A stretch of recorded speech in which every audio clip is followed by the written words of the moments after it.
why I do it. I think until we are at a point of total equality, I will carry on speaking up, and I don't care if it's getting annoying. Like, things have to be pushed in a good direction, and that's something that I care about a lot. And also, I don't just care about making spaces for women in music, I care about making sure that they're safe spaces, or as safe as I can possibly make them. So.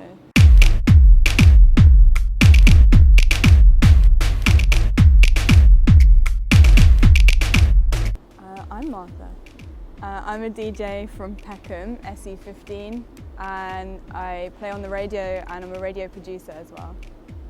So I just joined NTS, which is a radio station in Dalston in East London. I've actually been doing radio since I was 16 years old. So I started at Represent, which used to be in Peckham, and I was there until I was like 21. And it was like a really good start in life, in radio life, because it was like a very nurturing place, and I think it still is. I think Peckham is like a really big part of me, and it always will be. And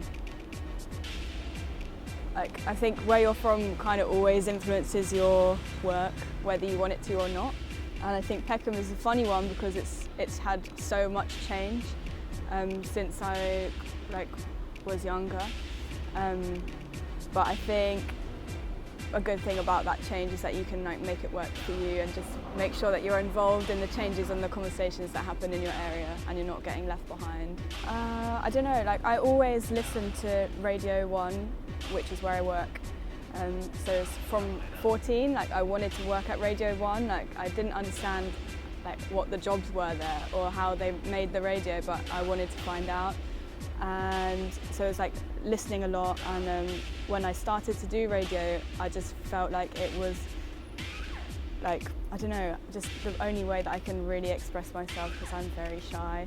But when I do radio, I just feel really comfortable, and there's something really amazing about not just talking about a piece of music or writing about a piece of music, but being able to share it with people and being able to show them it and they hear it straight away.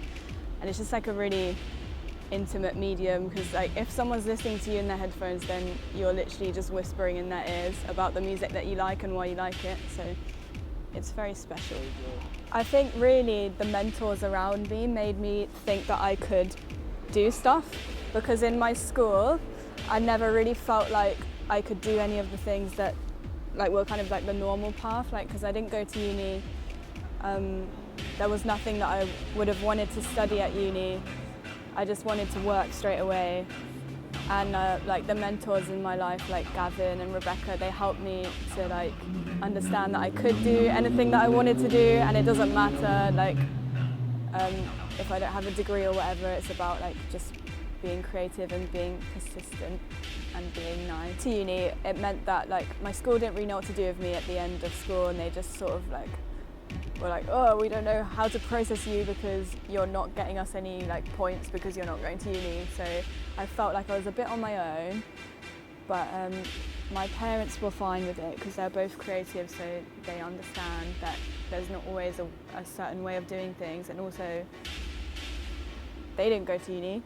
And then I think it is not that easy to like follow your own path, and I think you have to be really stubborn and really clear with what you want, and not get kind of in the cloud of like worrying about what other people do. And like it's hard, and even now like I still like find that hard. Like it is hard, but luckily like all my friends around me are doing really great, and it makes me really happy to see them doing great, and it also encourages me as well, because it makes things more accessible and more real, and it just makes me really happy to see them doing good. And because of Represent, I've had that from a really young age. Like Represent in like, I don't know, 2011 or maybe later, it was like Afro B was on there, P. Montana, Tyler and Kyle, Snoochie, like we've known each other for a while, and I'm really, really proud of all of them. I don't think I'll ever stop seeing this as a hobby. I don't know if my mum will either. I don't know, like to me it's like still doing the DJing stuff and making the documentaries that I make, like they're so fun that I can't really ever count them as a job. But definitely like transitioning from thinking of myself only as a producer to thinking of myself as a presenter as well has been something that I like is ongoing, because it's just like to do with confidence, and I'm always open about saying that like confidence isn't just something that you one day acquire and then you have it forever. Like it like dips and it flows and it's not always there, and like figuring that out has like been a big part of my journey for sure. So you wouldn't class it as a career? I don't know. I think I only started really taking myself serious as a DJ like last year, to be honest. Even though I've been doing it since I was 16. But I think it's good to like not always take yourself too serious, but at the same time like having that like faith and that ambition is really important.